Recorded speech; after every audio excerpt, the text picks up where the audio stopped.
Hello, റിബാസ് കിച്ചൻ്റെ പുതിയൊരു വീഡിയോയിലേക്ക് എല്ലാവർക്കും സ്വാഗതം. ഇന്ന് ഞാൻ എത്തിയിരിക്കുന്നത് നല്ലൊരു ഈവനിങ് സ്നാക്സിൻ്റെ റെസിപ്പിയുമായിട്ടാണ്.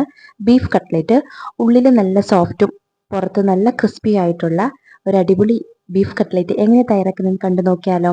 ഒട്ടും പൊട്ടിപ്പോകാതെ കറക്റ്റ് ഷേപ്പിൽ നമ്മൾ ബേക്കറിയിൽ നിന്നൊക്കെ കഴിക്കുന്ന പോലത്തെ ഒരു ബീഫ് കട്ട്ലേറ്റ് ആണ്. എങ്ങനെ തയ്യാറാക്കുന്നത് കണ്ടു നോക്കാം. അതിനു മുമ്പ് ആദ്യമായിട്ട് ചാനൽ കാണുന്നവരാണെങ്കിൽ സബ്സ്ക്രൈബ് ചെയ്തിട്ട് വീഡിയോ കാണുക.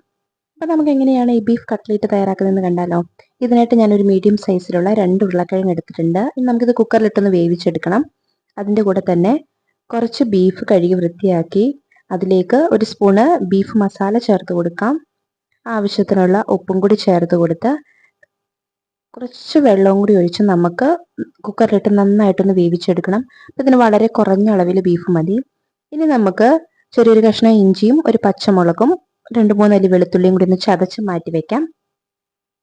ഇനി നമുക്കൊരു ചട്ടി അടുപ്പത്ത് വെച്ച് അതിലേക്ക് ആവശ്യത്തിനുള്ള ഓയിൽ ഒഴിച്ചു കൊടുക്കാം. ഓയിൽ നന്നായിട്ടൊന്ന് ചൂടായിട്ട് വരുമ്പോൾ ഇതിലേക്ക് ഒരു സ്പൂണ് പെരിഞ്ചീരകം ചേർത്ത് കൊടുക്കാം. അതിനുശേഷം ഇതിലേക്ക് ഒരു സവാള ചെറുതായിട്ട് കട്ട് ചെയ്തത് ചേർത്ത് കൊടുക്കാം.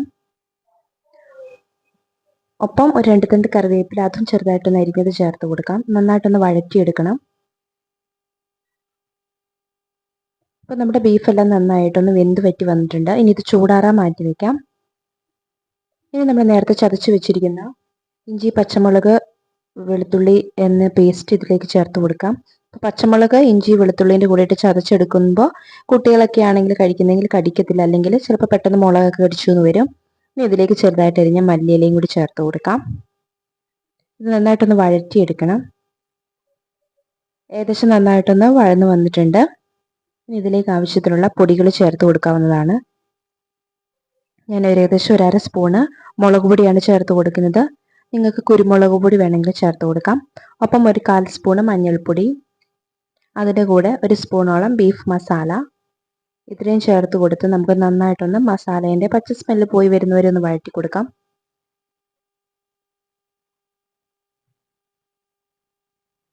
നന്നായിട്ടൊന്ന് വഴറ്റി കൊടുത്തതിന് ശേഷം നമ്മൾ നേരത്തെ ബീഫ് വേവിക്കാൻ വെച്ചിരുന്ന ആ വെള്ളം ഇതിലേക്ക് ഒഴിച്ചു കൊടുക്കാം. എന്നിട്ട് ഈ മസാലയൊക്കെ നന്നായിട്ടൊന്ന് ആ വെള്ളത്തിൽ കിടന്നൊന്ന് വറ്റി വരട്ടെ. ഈ സമയത്ത് ഇതിലേക്ക് ഒരല്പം ഉപ്പ് ചേർത്ത് കൊടുക്കണം. ബീഫ് നമ്മൾ ഉപ്പിട്ടാണ് വേവിച്ചത്, പക്ഷെ നമ്മൾ ഉരുളക്കിഴങ്ങ് ഉപ്പില്ലാതെയാണ് വേവിച്ചത്. അപ്പോൾ നമ്മൾ ബീഫിൽ മാത്രമേ ഉള്ളൂ ഉപ്പ്. ഇതിലേക്ക് ഒരു പൊടിക്ക് ഉപ്പും കൂടി ചേർത്ത് കൊടുക്കുന്നുണ്ട്. നന്നായിട്ടൊന്ന് മിക്സ് ആക്കി എടുക്കാം. അതിനുശേഷം നമ്മൾ നേരത്തെ ചൂടാറാൻ മാറ്റി വെച്ചിരിക്കുന്ന ബീഫ് ഒന്ന് മിക്സിയിലിട്ടൊന്ന് ചതച്ചെടുത്തുകൊണ്ട് വരാം.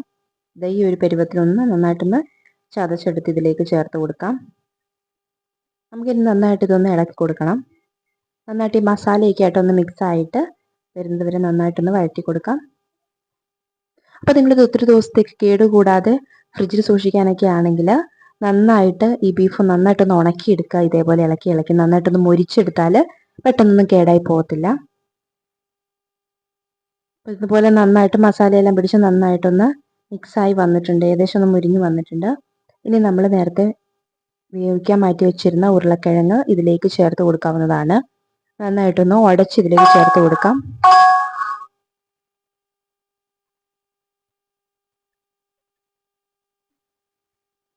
നന്നായിട്ടൊന്ന് ഉടച്ച് ചേർത്ത് കൊടുത്തതിന് ശേഷം നമ്മൾ ഇതിൻ്റെ ഉരുളക്കിഴങ്ങിലേക്ക് ഒരല്പം ഉപ്പും കൂടി ചേർത്ത് കൊടുക്കുന്നുണ്ട്. ഇനി നമുക്ക് നന്നായിട്ട് ഇതൊന്ന് മിക്സാക്കി എടുക്കാം. നമ്മൾ ഉരുളക്കിഴങ്ങ് ഉപ്പിട്ടല്ല വേവിച്ചത്, അതുകൊണ്ടാണ് നമ്മൾ വീണ്ടും ഉപ്പ് ചേർക്കുന്നത്. നന്നായിട്ട് ഇതേപോലെ ഒന്ന് മിക്സ് ആക്കിയതിന് ശേഷം മസാലയും ബീഫും ഉരുളക്കിഴങ്ങും എല്ലാം കൂടി നന്നായിട്ടൊന്ന് മിക്സ് ആക്കി എടുക്കാം. ഈ ഒരു പരുവത്തിന് നന്നായിട്ട് ഉടച്ചെടുത്ത് വെച്ചിട്ടുണ്ട്. ഇനി നമുക്കിത് ഏകദേശം റെഡി ആയിട്ടുണ്ട്. ഇതേപോലെ ഒരു ബോൾ പരുവത്തിന് വേണം ആകാൻ. അതിനുശേഷം നമുക്കിത് ചൂടാറാൻ മാറ്റി വയ്ക്കാം. അതിനുശേഷം ഒരു പാത്രത്തിലേക്ക് ഒരു മുട്ട പൊട്ടിച്ചൊഴിച്ച് കൊടുക്കാം. അത് നന്നായിട്ടൊന്ന് അടിച്ചെടുക്കാം.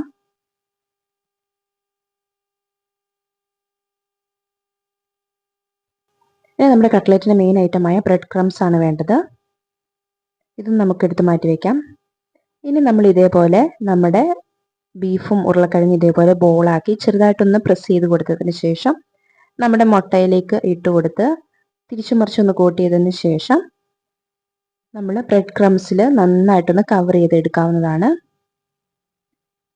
ഒരു പ്ലേറ്റിൽ ഇട്ടിട്ട് ബ്രെഡ് ക്രംസ് ഇട്ടിട്ട് ചെയ്താൽ കുറച്ചും കൂടി നല്ലതായിരിക്കും. ഇതാകുമ്പോൾ കട്ട പിടിക്കുന്നുണ്ട്. അപ്പോൾ ഇതേപോലെ നന്നായിട്ടൊന്ന് കോട്ട് ചെയ്തതിന് ശേഷം നമുക്ക് മാറ്റി വയ്ക്കാം. ഇതേപോലെ നമുക്ക് ബാക്കിയുള്ളതെല്ലാം ഇതേപോലെ മിക്സാക്കി മാറ്റി വയ്ക്കാവുന്നതാണ്. അങ്ങനെ നമ്മുടെ കട്ട്ലേറ്റിനുള്ള എല്ലാം ഞാൻ നന്നായിട്ട് മുട്ടയിലും ബ്രെഡ് ക്രംസിലും മുക്കി ഇതേപോലെ വെച്ചിട്ടുണ്ട്. ഇനി ഇത് കുറഞ്ഞത് ഒരു അരമണിക്കൂർ നേരമെങ്കിലും നമ്മളൊന്ന് ഫ്രിഡ്ജിൽ വെക്കണം. അപ്പോൾ അതൊന്ന് നന്നായിട്ടൊന്ന് സെറ്റായി കിട്ടും. അതിനുശേഷം നമുക്കിനി ഇത് ഫ്രൈ ചെയ്തെടുക്കാം. ഞാൻ ഏകദേശം അരമണിക്കൂർ കഴിഞ്ഞ് ഇത് ഫ്രൈ ചെയ്യാൻ എടുത്തിട്ടുണ്ട്. ഇനി എണ്ണ ചൂടായി കഴിഞ്ഞതിന് ശേഷം നമ്മുടെ കട്ട്ലേറ്റ് ഓരോന്ന് പതുക്കെ ഒന്ന് തട്ടി കൊടുത്തതിന് ശേഷം, അതായത് അതിൻ്റെ മുകളിലിരിക്കുന്ന ബാക്കി പൊടികളൊക്കെ പോയതിന് ശേഷം ഇതിലേക്ക് എണ്ണയിലേക്ക് ഇട്ട് നമുക്കൊന്ന് ഫ്രൈ ചെയ്തെടുക്കാവുന്നതാണ്. അപ്പോൾ അങ്ങനെ ഒന്ന് തട്ടി കൊടുക്കുമ്പോൾ അതിൽ ആവശ്യമില്ലാത്ത പൊടികളൊക്കെ താഴേക്ക് വീണ് പൊക്കോളും, അല്ലെങ്കിൽ അത് നമ്മുടെ എണ്ണയിൽ കൂടുതൽ അടിഞ്ഞുകൂടും. ഞാൻ ഏകദേശം ഒരു 3 കട്ട്ലേറ്റ് ഇട്ട് കൊടുത്ത് ഒരു മീഡിയം ഫ്ലെയിമിൽ വെച്ച് നമ്മൾ തിരിച്ചു മറിച്ചിട്ടൊന്ന് മുരിച്ചെടുക്കുന്നതാണ്. അപ്പോൾ നമ്മുടെ ഉള്ളിലുള്ള സംഭവങ്ങളെല്ലാം നന്നായിട്ട് കുക്കായതാണ്. ഇനി ആ പുറത്തെ സംഭവം മാത്രം ഒന്ന് ക്രിസ്പി ആയി കിട്ടിയാൽ മാത്രം മതി. ഇതേപോലെ ഒരു വശം മുരിഞ്ഞു വന്നതിന് ശേഷം നമുക്ക് ഇതേപോലെ തിരിച്ചിട്ട് കൊടുക്കാവുന്നതാണ്.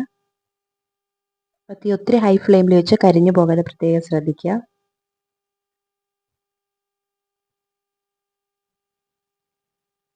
ഇതാ നമ്മുടെ അടിപൊളി ബീഫ് കട്ട്ലേറ്റ് ഇവിടെ റെഡി ആയിട്ടുണ്ട്. ഒട്ടും പൊട്ടിപ്പോകാണ്ട് നമ്മൾ എങ്ങനെയാണോ ഇട്ടത് അതേ ഷേപ്പിൽ തന്നെ നമുക്ക് തിരിച്ചു കിട്ടിയിട്ടുണ്ട്. നമുക്കിത് പാത്രത്തിലേക്ക് മാറ്റാം. അങ്ങനെ നമ്മുടെ അടിപൊളി ബീഫ് കട്ട്ലേറ്റ് ഇവിടെ റെഡി ആയിട്ടുണ്ട്. അപ്പം നമ്മൾ ബേക്കറിയിൽ നിന്നൊക്കെ കട്ട്ലേറ്റിനെക്കാട്ടിലും കുറച്ചും കൂടി ടേസ്റ്റ് കൂടുതൽ ഇതിനായിട്ടാണ് എനിക്ക് തോന്നിയത്. അപ്പം നിങ്ങളും എന്തായാലും തയ്യാറാക്കി നോക്കുക. വളരെ കുറച്ച് ബീഫ് ഉണ്ടെങ്കിൽ നമുക്കൊരു പ്ലേറ്റ് നിറച്ചും കട്ട്ലേറ്റ് തയ്യാറാക്കി എടുക്കാം. അപ്പം നിങ്ങൾക്ക് എന്തായാലും ഈ വീഡിയോ ഇഷ്ടപ്പെട്ടു എന്ന് വിചാരിക്കുന്നു. ഇഷ്ടപ്പെട്ടാലും മറ്റുള്ളവർക്ക് ഷെയർ ചെയ്ത് കൊടുക്കുകയും ഒപ്പം ആദ്യമായിട്ട് എൻ്റെ ചാനൽ കാണുന്നവർ സബ്സ്ക്രൈബ് ചെയ്തിട്ട് പോവുകയും ചെയ്യുക. ഒപ്പം ഈ റെസിപ്പി നിങ്ങൾ നോമ്പ് തുറയൊക്കെ തയ്യാറാക്കി നോക്കുക. മറ്റു നല്ലൊരു അടിപൊളി റെസിപ്പിയുമായിട്ട് വരാം. അതുവരേക്കും ബായ്.